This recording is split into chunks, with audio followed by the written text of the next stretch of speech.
As a philosopher, you've probably spent, I don't know how many countless hours just in that realm of thought, right? In those abstract concepts. Mm. But have you ever considered, like, what if even those, like, really ethereal concepts, those really abstract ideas, actually have a kind of sensory counterpart, a Mhm. feeling of perfection of sorts? Oh, That's interesting. kind of the idea that's pulling us into this deep dive into 18th century German aesthetics. Yeah, So, you've given us this really amazing entry from the Stanford Encyclopedia of Philosophy, and it's a lot to unpack. it So, is. we're going to excavate these ideas together, especially with kind of a focus on like how this is going to resonate with you as a philosopher.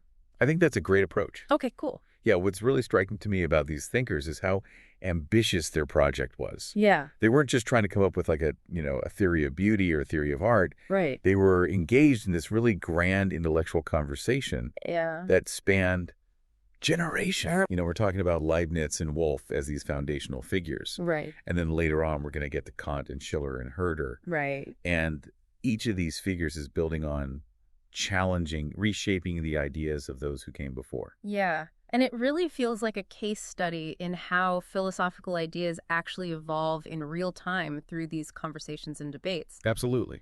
And I think the central puzzle that they were grappling with is still so relevant for us today. Hmm. What is that nature of aesthetic experience? Is Right. it primarily like a way of knowing, Mm. like maybe a sensory way of grasping some kind of truth or perfection, Uh-huh. or is it something totally different? Yeah. Is it about the play of the imagination, the stirrings of emotion, Yeah. this kind of elusive concept of the free play of our mental capacities? I love that phrase, free play. Yeah. And it's not just an abstract debate either, Yeah. right? Right. Because their answers to these questions have huge implications for how we understand art, Right. beauty, Yeah. and even like the basic structure of the human mind. Yeah, for you, I think as a philosopher, it's going to be so compelling to see how they try to bridge this seemingly subjective realm of aesthetic experience with that objective pursuit of knowledge that you're so familiar with. Absolutely. And I'm really curious to see where they succeed and perhaps where they fall short. Right. What can we learn from them today Yeah. as contemporary thinkers? Cool. So to really kind of start at the beginning of this story, we need to look at Leibniz and Wolff. Okay. And Leibniz, he drew this really important distinction Okay. between sensory perception Yeah. and intellectual understanding. Right. And sensory perception, he actually characterized as clear but confused, Mhm. which is so interesting. Yeah. And then intellectual understanding, he saw as clear and distinct. Okay. So there's a difference in the kind of clarity. Exactly. Oh. And he even made this really fascinating observation about artists. Okay. He said that they can often judge like they know something is right in a work of art. But they can't fully articulate why. Right. It's like a gut feeling. Yeah, that's something I know not what. Oh, I love that. And this is actually a point that became super important for Wolff. Okay, so Wolff picks up on this idea. Yeah, he really runs with it, I like it. especially when it comes to thinking about pleasure. Okay. So Wolff's idea was that pleasure itself is this kind of clear but confused perception. So we're still in that realm of the senses. Yes, definitely. Okay. It's clear because we experience it, right? We feel We it. feel it, Yeah. but it's confused in the sense that we can't totally grasp like why it is that we're experiencing this pleasure. It's hard to articulate. Yes. Interesting. So for him, when we find something pleasurable, Uh-huh. it's because we're getting this sensory hint, like a whisper almost, Oh. of its like inherent perfection. We're sensing that there's something perfect there. Yes, but we can't fully grasp it intellectually. We don't know exactly why. Yeah. Okay. So it's like we're seeing this outline of some complex truth, Mm-hmm. but we can't really make out all of its intricate details. That's a really helpful image, I think, for a philosopher to grapple with. Yeah. Like we're getting a glimpse of something, Yeah, but it's still kind of shrouded in mystery. totally. So for Wolff, then, aesthetic experience, because it's rooted in this confused sensory perception, Right. is always going to be a less than perfect way of knowing perfection Exactly. compared to intellectual understanding. It's like it's a step removed Right. a little bit. It's more mediated. Yeah. Okay, so Wolff then goes on to define beauty as the coherence of a multiplicity of elements. Okay. But it's a coherence that we perceive, through the sensation of pleasure. Right. So it's not just about the object itself. Right. It's about how we experience it. Exactly. It's the feeling that we get Right. when we perceive this coherence. Okay. And he gets even more specific when he starts talking about particular art forms Okay. and how this idea of perfection plays out in each one. Yeah, so for painting and sculpture, Uh-huh. he says that perfection is all about accurate imitation. So the closer it gets to reality, Exactly. the more perfect it is. Yeah, but then for architecture, it's different. Right. It's about function. Yeah, it's about fulfilling its intended purpose. Right, it's utility. Right. Like, is this building actually serving the purpose it was designed for? Exactly. Does it Yeah. work? Yeah. Okay. So Wolff wasn't content to just talk about art in isolation, though. No, he was thinking much bigger than that. Right. He saw this whole idea of perfection as connected to this much grander vision of the world. Yeah, so for him, the universe itself is like the most perfect creation possible. Right. It reflects the perfection of God. Wow. And our role as like rational beings, as humans, Yeah. is to recognize and appreciate this divine perfection. We have this duty We do. to appreciate perfection. Yeah.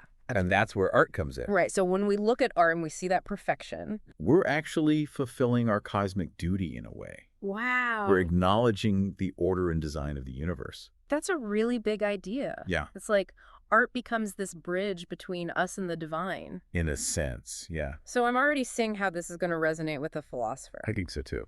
But now let's shift the conversation a little bit Okay. and talk about Gottsched and these debates about truth and imagination. Right. So Gottsched really took Wolff's idea and ran with it.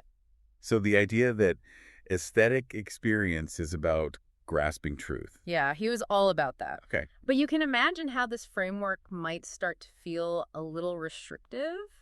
Yeah, I can see how there might be some pushback. Definitely. Like, where does the imagination fit in? Exactly. There's the emotion. Yeah, if art's primarily about conveying truth through these sensory means, Right. what room is left for the artist to be creative? To play with fantasy. Exactly. To evoke these strong feelings in the audience. Yeah, and this actually led to a pretty big intellectual debate, Yeah. especially between Gottsched, Mhm. who was a huge proponent of poetry as this truthful imitation, Okay. and then Bodmer and Breitinger, who were like, hold on a second.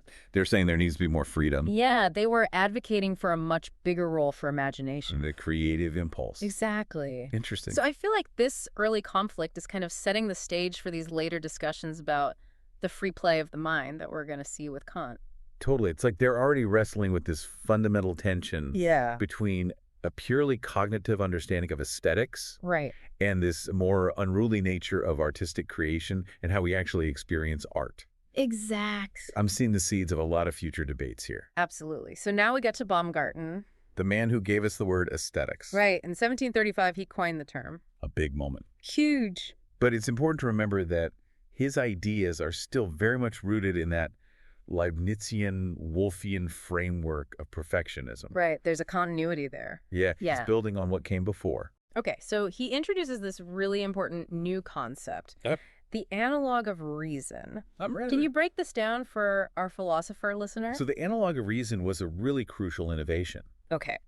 Baumgarten was still acknowledging that cognitive aspect of aesthetic experience. Right. The idea that our senses give us knowledge. Exactly. But what he's saying is that sensory perception and artistic appreciation, Uh-huh. they operate in a way that's analogous to, but not identical with, like, straight-up rational thought. Okay. So it's like our senses and our imagination have their own internal coherence, their own kind of perfection. Okay. And this logic can't be reduced to just pure intellectual reasoning. So there's something unique about the way that the senses give us knowledge. Exactly. And another thing Baumgarten did was bring back the emotional impact of art. Right, which Wolff kind of pushed aside. Yeah, he was so focused on that intellectual apprehension of perfection. Right, he was all about the mind. Yeah. Baumgarten's like, wait a minute, there's feeling here too. Yeah, emotions matter. Absolutely. So his own intellectual journey is actually really interesting. Fill me in. So he studied Leibniz, Okay. whose philosophy, unlike Wolff's at the time, hadn't been banned at Halle. Oh, so there's a political dimension here. Yeah, it's all connected. It always is. And this context, I think, really helps us understand the influences that were shaping his thinking. Yeah, so what were some of his key ideas? Well, his early work, Meditations on Poetry, really lays out some of his initial thoughts. Okay. So he defines poetry as perfect sensible discourse. So he's still using that language of perfection. He is. Okay. And he says that the aim of poetry is to convey truth Okay. through sensory imagery. Right. So he's still concerned with truth. Right. He hasn't abandoned that idea. No, but he's saying that the perfection of a poem isn't just about the truth that it communicates. It's also about how it's communicated. Exactly. Right. So the quality of the words themselves. Right. The sound, the rhythm. Yeah, and the vividness of the imagery that it evokes. So he's attending to the details of the craft. He is. Interesting. And then in his big book, Aesthetica, this shift becomes even more clear. Okay, tell me about it.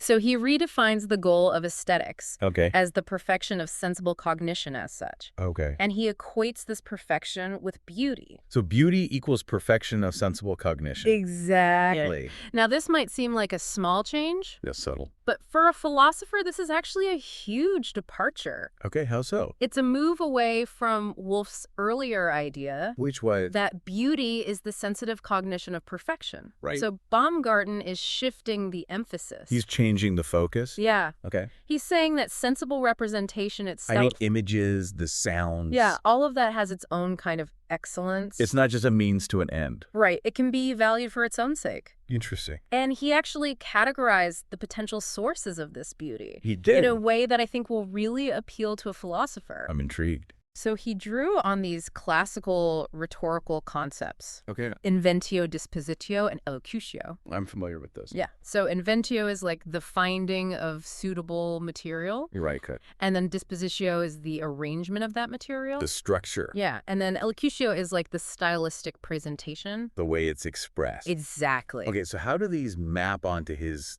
theory of beauty? So for Baumgarten, the harmony of thoughts. Which is kind of like inventio, Yes. the content of the thing. Harmony of the order of meditation, which is like dispositio. Just structure. And the harmony of the signs or the expression with both the content and the order, which is like elocutio. the style.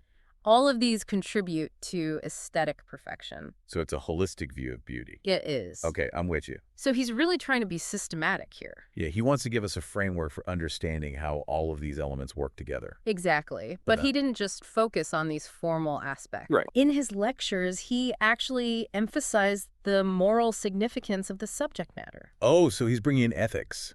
He is. Interesting. And he really recognized the power of art to move us emotionally. Especially when it depicts moral agents. Yeah, like heroes and villains. Right. So he argued that when art engages with these big moral themes, it needs to have a certain level of aesthetic dignity Okay. that matches the weight of the subject matter.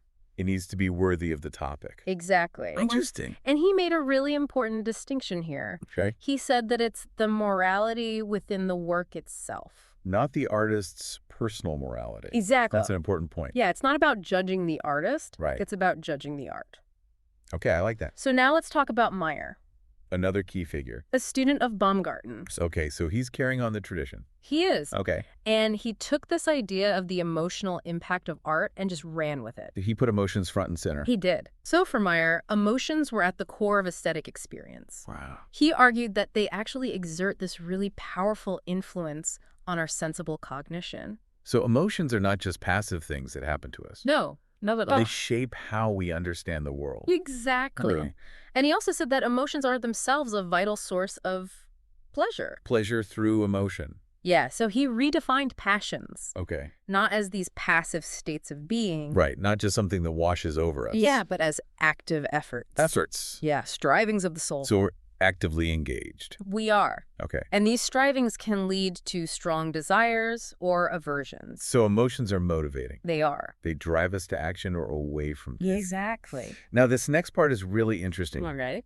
Meyer argued that even the emotions that we typically think of as negative, Like sadness or anger. yeah, those can actually be a source of pleasure in an aesthetic context. That's a bold claim. It is. How does he justify that? So he said that all emotions, even the so-called negative ones, they produce a kind of gratification Okay. because they involve this active engagement of our being. We're fully present, Yeah, it's like our soul is in motion. and that's pleasurable. It's Even if the emotion itself is unpleasant, right, because it's a sign of our aliveness. of our vitality. Exactly. And he said that because strong passions are so intense, Yeah. they make us even more aware of our own mental activity. We're hyper-aware. Yes, and this awareness, this feeling of our cognitive powers in action is the strongest source of pleasure we can experience. Wow. He even connected this to what he called the life of cognition. So he's making a link between pleasure emotion and our very capacity for thought. He is. Fascinating. So Meyer really shifted the focus towards the active role of the mind Yes. and the pleasure that we get from that activity. Even in our emotional responses to art. Yeah. It's like he's paving the way for that idea of free play. But we're not quite there yet. Not yet. Okay. But we're getting closer. Onward. So next up, we've got Mendelssohn, Winckelmann, and Lessing. All right. And they started to really explore the idea of these mixed emotions in our aesthetic encounters. Mixed emotions. Yeah, like the idea that we can experience pleasure and pain or joy and sadness At the same time. all at once. Interesting. So Mendelssohn was still working within that Wolffian framework. Right. The idea of perception as a kind of confused cognition. Yeah, Okay. but he added some really important refinements. Like what? So he agreed with the basic idea Which was? that pleasure comes from perceiving perfection. Okay. And he also agreed with Baumgarten. About beauty. Yeah, that beauty is the perfection of sensible cognition. Right. But he didn't like the suggestion that the confusion inherent in perception Right. could itself be a source of pleasure. So he's pushing back against that idea. He is. Okay. For Mendelssohn, genuine aesthetic pleasure Yeah. had to be rooted in something positive. In the active powers of the soul. Exactly. Okay. And he also emphasized the importance of both clarity and unity in a beautiful object. So it needs to be both clear and unified. Yes. Okay. So he said that beauty requires what he called extensive clarity. Extensive clarity. Yeah, like a richness of detail Okay, and but variation. To engage our senses in our mind. Exactly. But it also needs a unifying principle. So we can grasp it as a whole. Yes. Okay. And he argued that the pleasure we experience actually comes from this act of grasping the whole. From seeing the unity amidst all the diversity. Exactly. That makes sense. And although he didn't explicitly use the term, Free play. yeah, I think there's back and forth between looking at the details and then Ah. grasping the overall structure. Really hints at that idea. It does. Okay. And Mendelssohn also broadened the scope of what could be considered a perfection Okay. that could bring us pleasure. So what else did he include? Well, he said that even the exercise of our mental and bodily powers, Just the act of using our faculty. yeah, can be a form of perfection. And we find that pleasurable. We do. Interesting. And he challenged the idea that art was just about arousing feelings. We're imitating nature. Exactly. Okay. He said that a complete aesthetic experience Yeah. has to involve both our cognitive and our desiderative faculties. So both knowing and desiring. Yeah, both head and heart. I like that. And one of his most insightful ideas, I think, is this concept of distance. Distance. Yeah, in artistic imitation. Okay, tell me more about that. So he said that in order to fully appreciate art, Yeah. especially when it's dealing with difficult emotions, Yeah. we need a certain separation Okay. between the I mean, representation, the painting or the poem. yeah, and the reality that it's depicting. So there needs to be a gap There does. between art and life. And artistic imitation inherently creates this distance. Okay. It prevents us from getting lost in the illusion. Right, because if it's too real, Yeah, it might be overwhelming. it could be. Okay. But with this distance, we can actually engage with the work. Intellectually and emotionally. Yes, without being completely swept away by it. That makes sense. And his analysis of tragedy is a really good example of this. So how does tragedy fit in? Well, he said that we can enjoy sympathizing with these tragic characters. Right, even though their suffering is terrible. Exactly. But Okay. we can enjoy it because they're not real. It's a representation. It is. Okay. There's that distance. That protective barrier. Yeah. Interesting. And later on, Mendelssohn actually introduced this whole new faculty. A new faculty of the mind? Yeah, he called it the faculty of approval. A faculty of approval. Yeah. What does that one do? So he said that this faculty kind of sits between our cognitive and desiderative faculties. So between knowing and desiring. Right. Okay. And it's what allows us to experience beauty Okay. with this quiet satisfaction. A peaceful appreciation. Yeah. Okay. And this is different from the desire to possess something. So it's not about wanting to own the beautiful thing. No, it's about appreciating it for what it is. Interesting. And he said that this faculty is actually satisfied by the activity of our other mental powers. So it's like it feeds off of our engagement with the work of art. Exactly. Okay, I'm following you. Now, Mendelssohn also made this important distinction Go on. between natural and arbitrary signs in art. Natural and arbitrary signs. Yeah, and he was actually drawing on the work of thinkers like Dubas, Leibniz, and Wolff.